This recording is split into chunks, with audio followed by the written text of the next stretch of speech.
બધાને નમસ્કાર. હું છું તમારો બબલુભાઈ રબારી. આજે આપણે એવી જગ્યા ઉપર છીએ જે જગ્યાને ગુજરાત નહીં પરંતુ ભારત વર્ષનું ગૌરવ કહી શકાય, એટલે કે આપણી સ્ટેચ્યુ ઓફ યુનિટી ખાતે સમસ્ત ભારતના લોખંડી પુરુષ ગણાતા એવા આપણા સરદાર વલ્લભભાઈ પટેલનું ભારતનું સૌથી મોટામાં મોટું સ્ટેચ્યુ જેને કહી શકાય તો આપણે statue of unity. Sardar Vallabhbhai પટેલના ઇતિહાસ, એમની વાતો તો આપણને ખબર જ હશે, આપણે નાનપણથી સાંભળતા જ આવે છે. આપણા વડીલોએ આપણને સરદાર વલ્લભભાઈની વાતો કહી પણ હશે. સરદાર વલ્લભભાઈ પટેલ એક ભારતનો લોખંડી પુરુષ ધરાવતું, બિરુદ ધરાવતું એકમાત્ર વ્યક્તિ, અને એમની યાદમાં એમના યોગદાન રૂપે કેવડિયાના એકતા નગરની અંદર બનાવેલું આ સરસ મજાનું સ્ટેચ્યુ એટલે કે સ્ટેચ્યુ ઓફ યુનિટી. અને ત્યાંથી અમે અમારો વિડીયો આપ સુધી, અમારો કાર્યક્રમ આપ સુધી પ્રસારિત કરી રહ્યા છીએ. તો સૌપ્રથમ તો અમને પણ બહુ ગર્વની અનુભૂતિ થાય છે. આપણે પણ ગર્વની અનુભૂતિ થતી હોય તો કોમેન્ટમાં જય સરદાર લખજો, જય ગરવી ગુજરાત પણ લખવાનું ભૂલતા નહીં. આપણો હાસ્યનો કાર્યક્રમ શરૂ કરીએ. સ્ટેચ્યુ ઓફ યુનિટી માહિતી અને વાતો હું થોડી વિડીયોનો અંત પતશે પછી તમને થોડી જણાવીશ. અત્યારે આપણો હાસ્યનો કાર્યક્રમ છે તો વધારે આપ સૌનો કિંમતી સમય ના બગાડતા આપણો હાસ્યનો કાર્યક્રમ શરૂ કરીએ. મળીએ છીએ છેલ્લે જતા. જય માતાજી.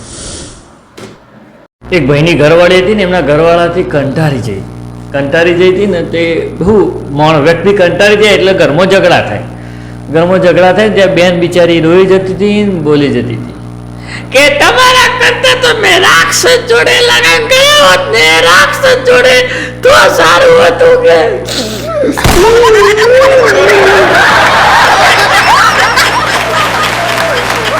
રાક્ષસ પણ મારી થોડી ઇજ્જત કરતો, રાક્ષસ પણ મારી શાક રોટલી બનાવેલી ખબાડતો કે તમે તો ખબાડતા જ નથી.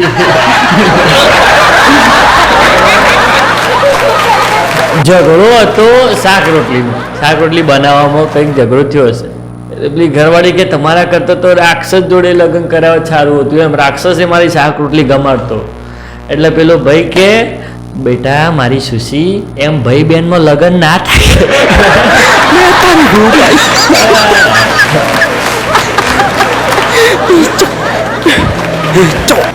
એક ભાઈ એમના પરિવારને લઈને એમના મિત્રની દુકાન હતી જનરલ સ્ટોર, તેઓ ખરીદી કરવા લઈ ગયા. હવે વાસ્તવમાં એવું હતું કે જે જનરલ સ્ટોર વાળો હતો ને પેલા ભાઈનો ભાઈબંધ હતો. એટલે જનરલ સ્ટોર વાળો પેલા એમના મિત્રને જોઈને તો ખુશ થઈ ગયો કે ઓહો અંકિતભાઈ તમે પોતે હોય કે આવો આવો આવો બેસાડે, અને એમના પરિવારને બેસાડે. એટલે એમના છોકરાને છે ને એક રમકડું લેવું હતું. તે છોકરો કે પપ્પા મારા પહેલાં મને પેલું રમકડું લઈ આપો. એટલે જે પેલો દુકાનદાર હતો ને પેલા અંકિતભાઈનો મિત્ર, એ કે તમારો છોકરો એ મારો છોકરો કે ચલો અને જે લેવું આપી દો. એટલે એ લઈ લીધું. પછી પેલા અંકિતભાઈના પપ્પાને થોડી બીજી વસ્તુઓ લેવી હતી. તે અંકિતભાઈના પપ્પા એ મારા પપ્પા કે ચલો અમને જે લેવું આપી દો ફટાફટ. એમને આપી દીધું. પછી એમની મમ્મીને કોક લેવાનું, અરે અંકિતભાઈની મમ્મી એ મારી મમ્મી કે એમને જે જોતું આપી દો. પછી અંકિતભાઈની બેનને કોક લેવાનું હતું. તે અંકિતભાઈની બેનને પેલો કે અંકિતભાઈની બેન એ મારી બેન આપી દો કે ફટાફટ જે જોતું હોય. તે અંકિતભાઈની બેનને આપી દીધું. પછી અંકિતભાઈની ઘરવાળીને કોક લેવાતું, અરે અંકિતભાઈની ઘરવાળી એ મારી ઘરવાળી. અલે પેલા બોલતા તો બોલી ગયા અંકિતભાઈની ઘરવાળી મારી. પેલો કે ના સોરી અંકિતભાઈની ઘરવાળી એ મારી ભાભી કે એમને જો આપી દો. અમુક વખત આવું થાય. અમુક વખત તમે બહુ સારા બનવા જાઓ ને એટલે ચોક આવા લોચા પડી જાય. એટલે ભગવાન માતાજીની દયાથી સાચવી લેવાનું થોડું. એક ભાઈની ઘરવાળી પિયર જઈને આવી, એને ઘરનો દરવાજો ખખડાયો, ટેંગ ટેંગ. એટલે ભાઈ હતા ને દરવાજો ખોલ્યો અને ભાઈ તો ચાલુ પડી ગયા, ઓહો મારી ધર્મપત્ની, આવો મારી ધર્મપત્ની, આવો. પેલી તો આમ જોતી રહી. પેલી કે હમણાં ચાલો ખોટું કે પેલો તો ચાલુ જ પડી ગયો કે આવો મારી ધર્મપત્ની, આવો અહીંયા સોફા ઉપર બેસો તમે, હું તમારા માટે પાણી લેતા આવું. પેલા તો ફટાફટ પાણી લઈને આવ્યા ને પાણી આલ્યું કે લો પાણી પીઓ મારી ધર્મપત્ની, આમ કરો. પછી પેલી અમને પૂછ્યું પાછું ઘરવાળાએ કે તમને નાસ્તો બાસ્તો કંઈ કરવો છે? પેલી કે ના નાસ્તો નહીં કરવો. કે તમને જમવું છે? હું બનાવી દઉં રોટલી બોટલી? પેલી કે ચમ આવા ગોડા વેરા કરો છો કે મને જોઈ નહીં કે પેલા આવું તો કે તમે મારે પહેલી વખત સગાઈમાં જોવા આવ્યા ત્યારે નતા કરતા કે આવું કેમ કરો છો? એટલે પેલું ભાઈ કે તું 2-3 દિવસ ગાંડી તારા પિયર ગઈ હતી ને, તો હું અહીંયા બાજુમાં એક સત્સંગમાં ગયો હતો. સત્સંગમાં ગયા હતા ભાઈ, તો ત્યાંથી મને શીખવા મળ્યું કે તમારી મુસીબત જ્યારે તમારા બારણે ઊભી રહે ને ત્યારે એનો હસતા હસતા સ્વીકાર કરવાનો કે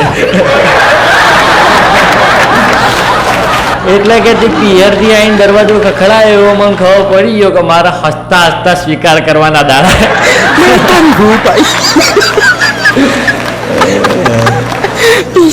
એક ભાઈ નોકરી કરતા હતા ને ઓફિસેથી ઘેર આવ્યા ને તો એમને ઠેલો મૂકીને ટેબલ ઉપર જોયું ને તો લાયસન્સનો મેમો પડેલો હતો. તેમને એમની ઘરવાળીને કીધું કે સાંભળે છે આ મેમો કોનો આવ્યો કે લાયસન્સનો? પેલી કે મારો આવ્યો. તો ભાઈ કે પણ તારા જોડે તો લાયસન્સ, તો તારા લાયસન્સનો મેમો શું કરવા આવ્યો? લાયસન્સ ભૂલી ગઈ હતી? કે ના લાયસન્સ તો જોડે લઈને જ ગઈ હતી. તો કે મેમો કેમ આવ્યો? કે અરે કેમો છો છે એવું ખબર છે, હું લાયસન્સ કઢાવવા જઈ હતી ને ત્યારે મારો ફોટો બરાબર આવ્યો નહોતો, અને આવું કે પેલા પોલીસવાળા ભાઈને એવો ખરાબ ફોટો બતાવું તો કેવું લાગે. એટલે પછી મેં એમ કહી દીધું કે લાયસન્સ ખોવાઈ ગયું તમારા. પછી એમને કે મને મેમો આલી દીધો. મેમો આલે ચાલે કે પણ આપણું પેલું મોઢું બરાબર ના આવ્યું એવા ફોટા આલે તો ખરાબ લાગે ને. પેલો ભાઈ કે મારી રાણી વિક્ટોરિયા તમારો આવી રીતે મોઢો બચાવવા જશો કંપની વાળો બરાબર, તો તમે મારી જિંદગી ખરાબ કરી નાખશો. આવી રીતે મેમાં ભરાઈ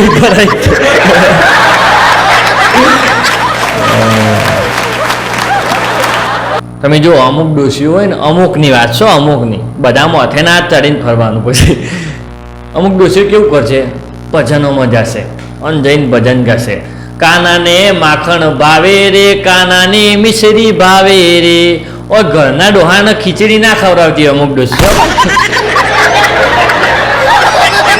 મેં મારી નજરે જોયું છે ને એટલે તમને કહું. અમારે કોઈક બા છે ને, એક રહેશે એક બા, એ તમે જુઓ તો એમના ડોહા પણ નહીં હરખો ટાઈમસર ખાવા હાલતો, નહીં ટાઈમસર નાવા હાલતો, અને 24 કલાક ભક્તિ કર કર કર એવા લોકો માટે હું કહું છું. અને પછી ભજનમાં જઈને ગાય કોનાને માખણ ભાવે રે, અલ્યા કોનાને મિશ્રી ભાવે રે. પણ પેલા ઘરના કોનાને મિશ્રી ખીચડી તો ખવડાવો. મારે લાલુ જોવા દ્વારકામાં જવું છે, મારે કાનો જોવા ગોકુળમાં જવું છે. ઓય ઘરમાં કોનો જાય ને તો આખો જોયો નહીં, દ્વારકામાં ગોકુળમાં જવું છે. ભક્તિની શરૂઆત ઘરથી કરાય. ઘરમાં આપણે બધાની ઇજ્જત કરતા હોય ત્યારે ભગવાનની ઇજ્જત કરવા જવાય. ઘરમાં તો પેલા ડોહાન બિચારા કૂતરો મેલતો હોય, મંદિરમાં જઈને કહેશે કાનો મારો કાનો મારો. કૃષ્ણ ભગવાને કહેશે બા ગયા જઈને ગોદરો ઓઢીને ઊંઘો, તમારું કોઈ ભમ નહીં ગયો.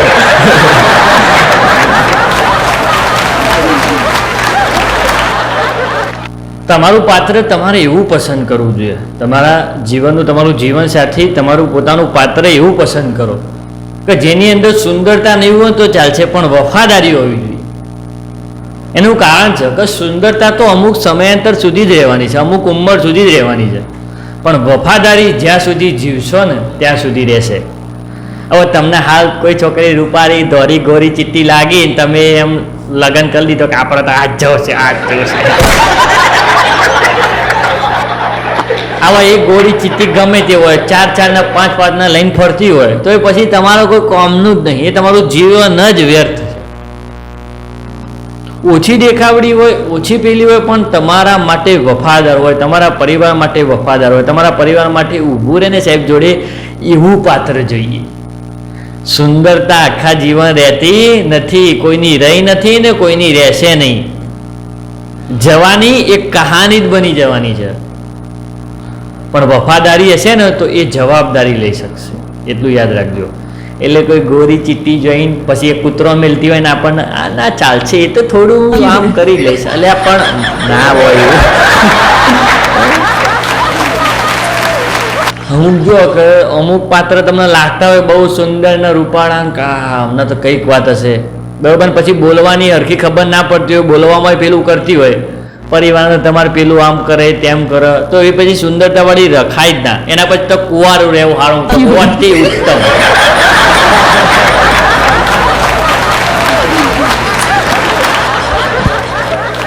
અને એમને પાછું અત્યારે કેવું છે, તમે જુઓ, પોતાના સાસુ સસરાથી દૂર રહેવાવાળી સ્ત્રીઓ છે ને, એમના પિયરમાં જઈને ભાભીને શીખવામણ છે કે મમ્મી પપ્પા નામ રાખવું પડે, મમ્મી પપ્પા આમ છે. અલ્યા પણ તમે હું તો એ રહો છો તાંત્યોડમાં. પોતાના સાસુ સસરા ઉપર ચીડ કરતો હોય અને આપણો પોતાનો મમ્મી પપ્પા હોય ને ઘેર સાહેબ, એમને એમની ભાભીને શીખવામણ આપશે જઈને કે તમારા મમ્મી પપ્પા તો ઓમ કહેવાય, મમ્મી પપ્પા તો એમને અમારા માટે આટલો સંઘર્ષ કર્યો છે ને એમને તેમ કર્યું છે ને. તો પેલો હોમાવાળો તમારો જે સાસુ સસરો છે એવું બધો અધરથી આવ્યો તો ઉપરથી આવ્યો હતા. હા, દરેક માને પણ કહું છું હું તો, દરેક માને પણ કે જેવી તમારી વહુ જોડીથી આશા રાખો છો ને તમે, એવા જ સંસ્કારો તમારી દીકરીમાં પરોવીને પછી એને સાસરે મોકલજો. માઓનો પણ આવું હોય છે યાર. માઓને કેવું કે દીકરી પોતાના સાસરામાં રાજ કરવી જોઈએ, બરોબર, અને હવે ઘરની વહુ હોય એને આમ કર તેમ કર, આમ કર ફલાણું કર, અલ્યા તમારું કલ્યાણ થાય.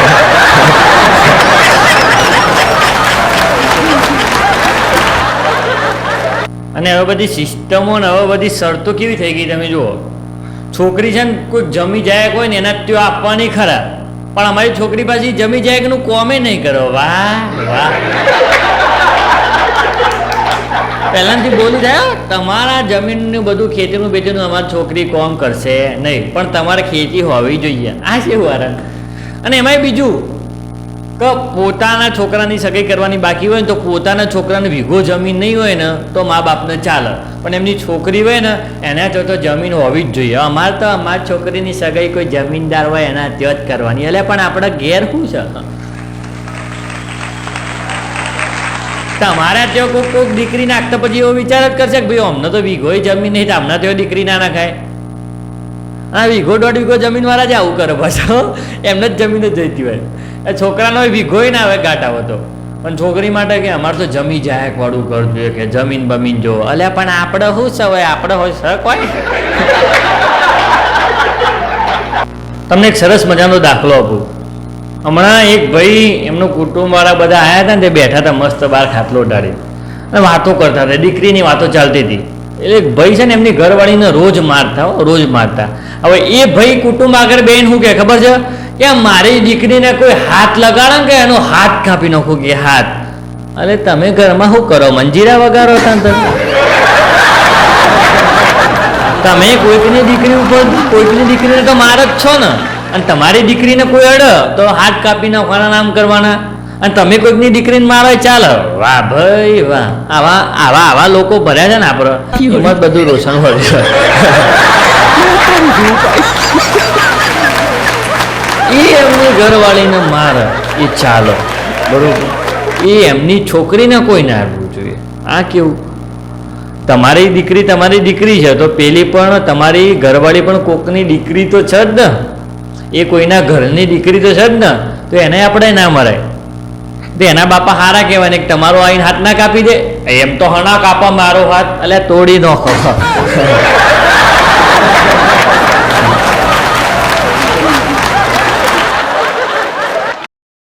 ઓલાને નમસ્કાર. એવી આશા છે કે આજના હાસ્ય કાર્યક્રમની અંદર તમને મજા આવી હશે. આજે શું સરદાર વલ્લભભાઈ પટેલના આપણે જ્યારે પહેલામાં હતા તો મને થયું કે લાવો થોડી દીકરી વિશે પણ વાતો આપણે કરીએ, કે જે અત્યારે સમાજમાં બધું ચાલી રહ્યું હોય. તો ભાઈ તમને થોડી જોક સાથે સાથે વાતો પણ કરી છે. અમને આશા છે કે આજના કાર્યક્રમના તમને બહુ મજા આવી છે અને થોડી શીખવા જેવી વાતો પણ તમને મળી હશે. આપણે આજે જે જગ્યા પર બેઠા છીએ એ તમને ખબર જ છે કે ભારત વર્ષનું સૌથી મોટામાં મોટું સ્ટેચ્યુ એટલે કે સ્ટેચ્યુ ઓફ યુનિટી ખાતે છે. સ્ટેચ્યુ ઓફ યુનિટી એનું જે આ સરદાર વલ્લભભાઈ પટેલની જે પ્રતિમા રહી એની ઊંચાઈ લગભગ 182 મીટર છે, જે ભારતની તમામ મૂર્તિઓ કરતાં મોટી છે. અને આપણા માટે ગૌરવની વાત કહી શકાય કે આપણા ગુજરાતના લોખંડી પુરુષ સરદાર વલ્લભભાઈ પટેલનું સમસ્ત ભારત વર્ષમાં સૌથી ઊંચું સ્ટેચ્યુ છે. એવું આપણા ગુજરાતીએ દેશ માટે કામ કર્યું છે. આની સ્થાપના 2018માં કરવામાં આવી હતી અને આ સ્ટેચ્યુ ઓફ યુનિટીનું સ્થળ એકતાનગર કેવડિયા ખાતે છે, એ આપણને ખ્યાલ જ હશે.